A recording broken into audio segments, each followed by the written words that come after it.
Hello everybody and welcome back to another video. Now in today's video we're going to be doing a bit of a follow-up to the last week's video that I did on this channel where I showcased a free program called nLite, which actually allows you to kind of make your own custom modified version of Windows XP. And if you haven't seen that video, I would highly recommend that you go and check it out up in the cards right now, so you'll kind of be up to speed on what it is we're going to be doing in today's video. Because in today's video, we're going to actually be taking a look at the custom version of Windows that I created, or that we created in that video together, and seeing how it works and how this whole nLite program, how the final product that it makes for us, how it actually compares to the standard version of Windows XP, and if it's able to accomplish everything that it said it was going to do. So if you remember in that video, we did a lot of modifications to our standard Windows XP ISO image, and we removed a lot of things from it. We made parts of the setup automated. We did a lot of things to it, and we reduced the actual CD image size by, I believe, about 100 megabytes. So we're going to see in this video right here if it actually does everything it said it was going to do, if it actually makes the setup automated, and if it has the pre-entered information that I already entered in. If it has all of that already ready for us, it's going to automatically put that information in for us, and if it's going to remove things that we told it to remove.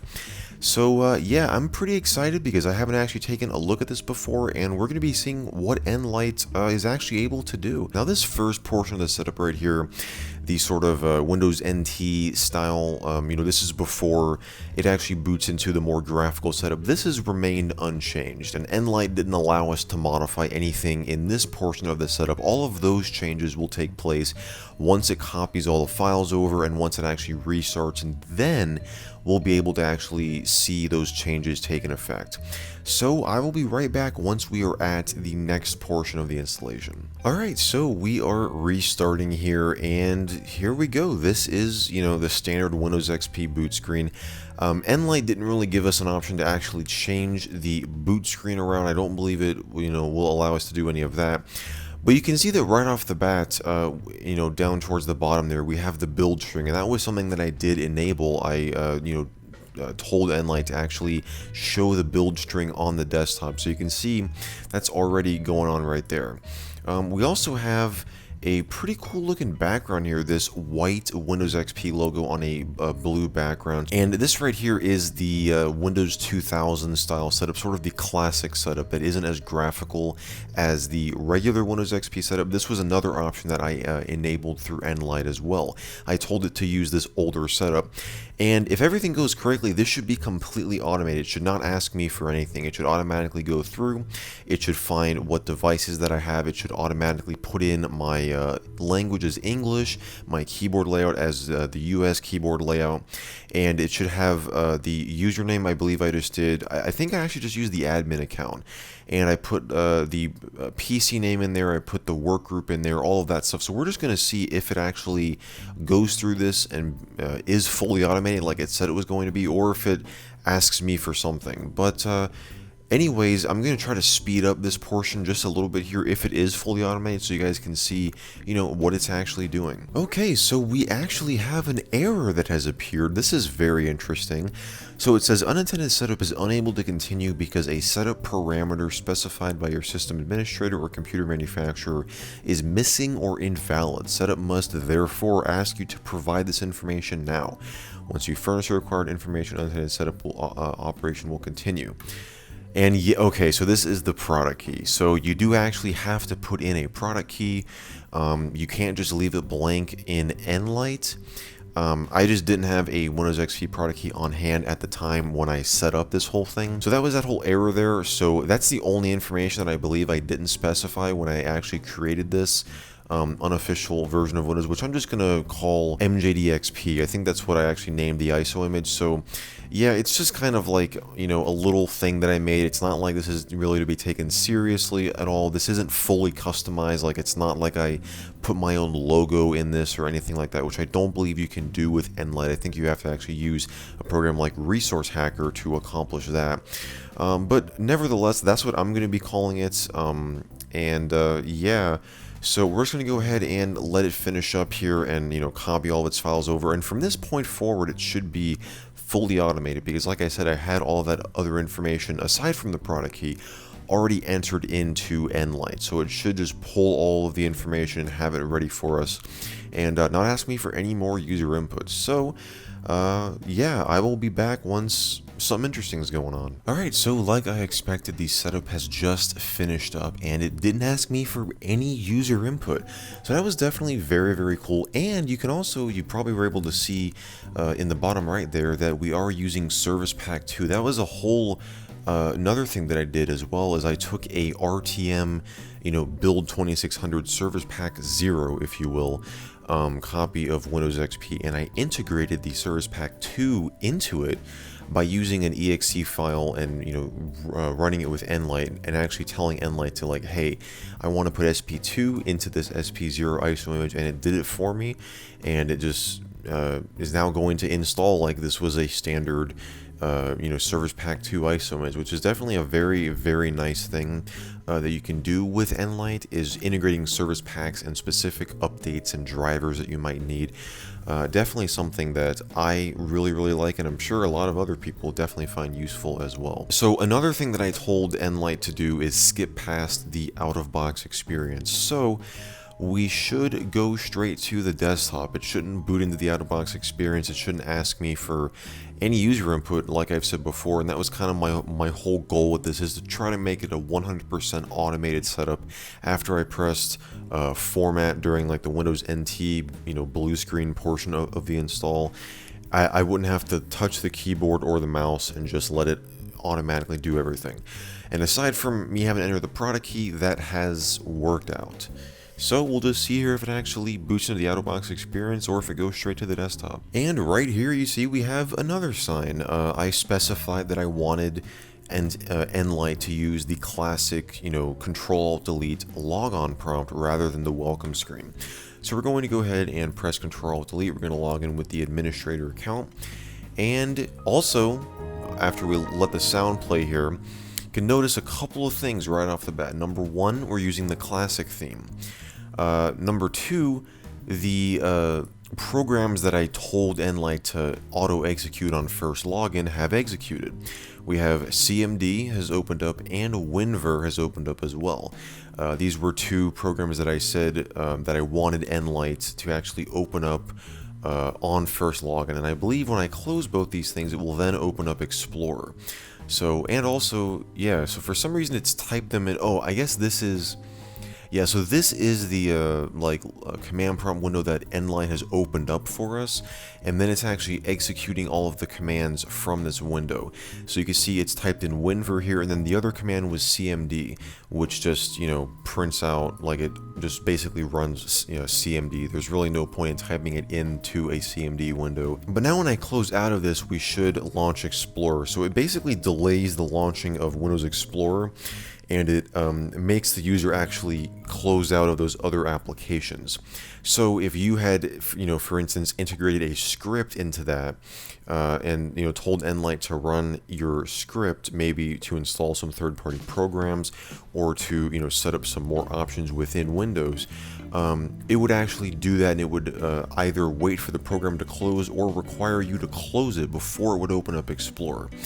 Now, one thing that it hasn't done is set the screen resolution to 1280 by 720. That was something that I specified and asked it specifically to do.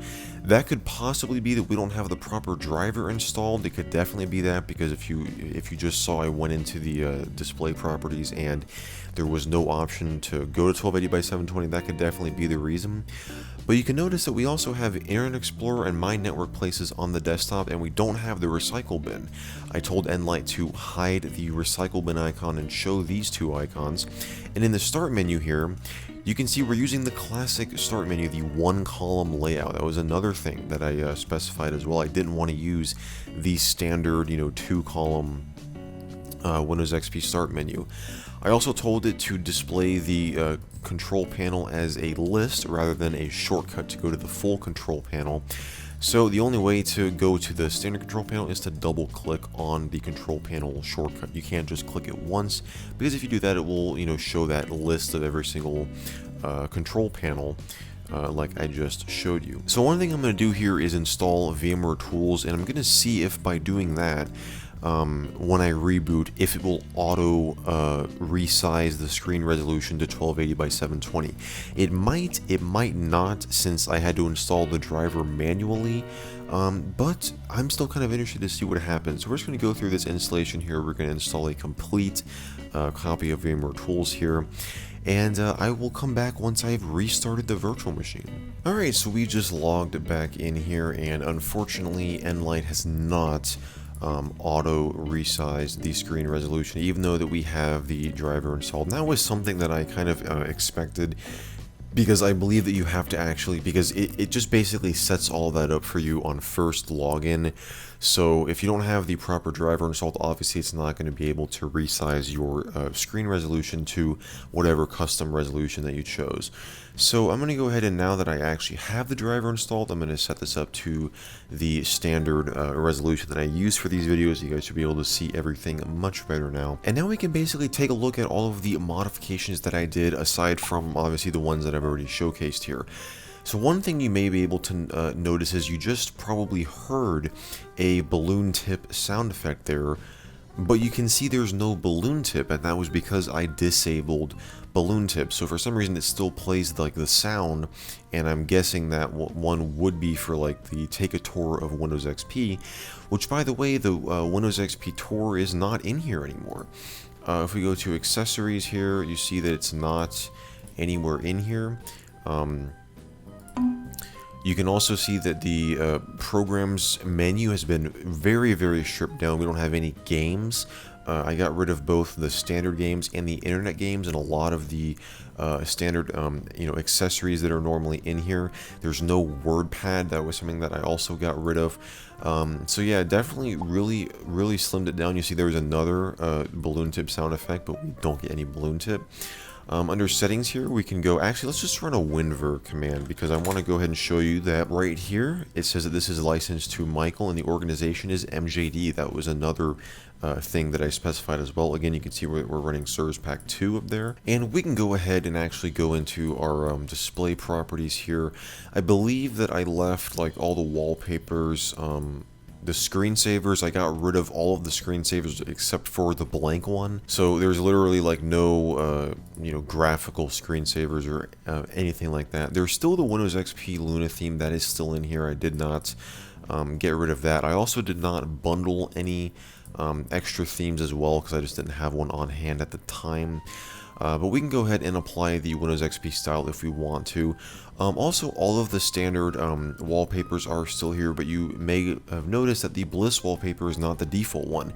That was another thing that I changed, but we can go ahead and change it back to the Bliss wallpaper and stretch it out if we want to. So there, now we have a bit more of a standard XP installation. Also, like I mentioned before, the build string is permanently on the desktop. That was another thing that I specified as well during the installation process. And I believe that is most of the major changes. Actually, let me see if I go ahead and change this back to the regular start menu.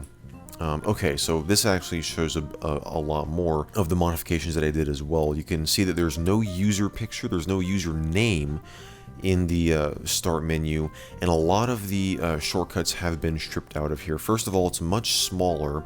There's not as many things stored on the menu, and I also got rid of things like my computer, my documents, my pictures, and my music. Got rid of all of that from here, and I changed, like I mentioned before, the control panel. Instead of being a shortcut like it normally is, I changed it to be a list. So instead of actually opening up control panel in a new window, I believe if you double click this, no, so if for some reason in this menu you can't actually double click the control panel to open it up in a separate window, your only option of viewing all of the control panels is through this list right here, unless you actually manually launch it yourself or go back to the classic start menu. But there you have it, guys. That is a little brief tour of my own customized version of Windows XP. Again, I just kind of called it mjdXP. Again, this isn't like some huge thing that I made. This was very, very simple to do. And if you guys want to learn how to do this yourself, go ahead and check out my nLite video. It'll be up in the cards right now and also down below in the video description. But guys, I just want to thank you all so much for watching. If you enjoyed this video, definitely be sure to give it a thumbs up. Be sure to get subscribed down below and turn on those channel notifications if you haven't already to get notified whenever that I upload a new video, which I do every single week on this channel. And also be sure to leave me a comment down below letting me know any thoughts that you guys have, any questions, or just, general comments from you guys, as I always enjoy reading what you guys have to say. And as always, I just want to thank you all so much for watching, and I will see you in the next video.